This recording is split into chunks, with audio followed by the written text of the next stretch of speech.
Hi Year 8, welcome back to your lessons on multicultural poetry. This is your second lesson looking at presents from my aunts in Pakistan. Your do now task is on the board. Write a short paragraph containing facts about Pakistan from memory and then check your work against last lesson. It's important that you do build in memory tasks like this because it helps train your brain to be able to do it. And obviously you need to be able to remember facts and figures and quotes and things for your exams and assessments. So please pause the video and do that now. Okay, let's see how you did then. So we looked at Pakistan last lesson. This slide here gives you all of those facts that we talked about then, so you can feel free to pause the video and compare that with your work. Okay. So, too far. There's some vocabulary here to notice. So first of all, salwar kameez is the traditional dress of people in India and Pakistan that consists of a loose trousers with a loose shirt. Okay, usually quite a longer shirt as well. A sari is a traditional dress in India and Pakistan. It's loose, flowing and brightly coloured, and often it has a sash that goes across the body as well and a matching headscarf. Filigree. I've loaded this up to show you on the internet, but it's basically ornamental work in metal, gold and silver. So if you look at this ring here, you can see it's got all these little intricate swirly designs on it. Okay, so that's an example of filigree.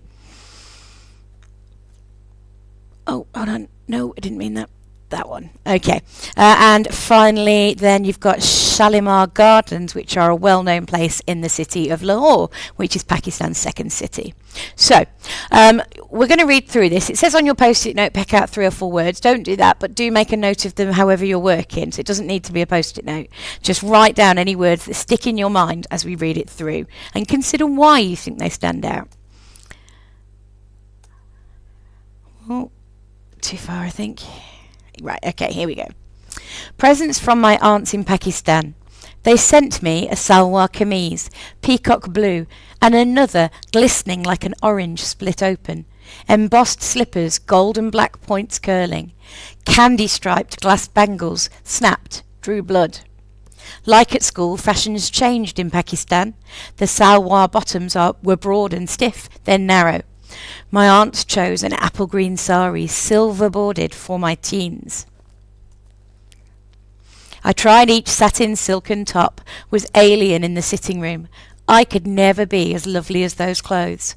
I longed for denim and corduroy.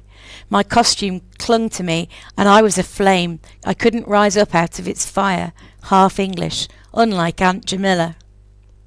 I wanted my parents' camel skin lamp, switching it on in my bedroom to consider the cruelty and the transformation from camel to shade, marvel at the colours like stained glass. My mother cherished her jewellery, Indian gold, dangling, filigree, but it was stolen from our car.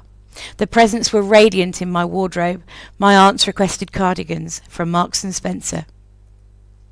My salwar kameez didn't impress the school friend who sat on my bed, asked to see my weekend clothes. But often I admired the mirrorwork, tried to glimpse myself in the miniature glass circles, recall the story, how the 3 of us sailed to England. Prickly heat had me screaming on the way. I ended up in a cot in my English grandmother's dining room, found myself alone, playing with a tin boat. Okay, so what I want you to do then is divide up your page here and then write down different things that are in the poem that represent English culture and Pakistan culture. So for example, she talks here about a satin silken top. That's from her Pakistani culture, but she also says she longed for denim and corduroy, though denim is jeans, isn't it? Corduroy is also used for thick trousers like that. So that's part of English culture. Okay, so work through the poem again. So go back through these slides. So here's slide number 1.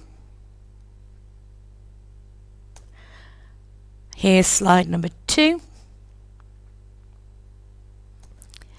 Number 3. And number 4. So what I want you to do then is fill in a table like this. You can just draw a line down the middle of your page. You don't have to be any more complicated than that. But what we need to do is be writing down items from each of those cultures that exist in the poem. Then there are 2 tasks on the board. What's the difference in how she describes English culture and Pakistani culture? And which clothing do you prefer and why? Okay, that's it then for today. You can feel free to send me your work so I can have a look at it and check in on how you're doing, but you don't have to, and I will see you next lesson.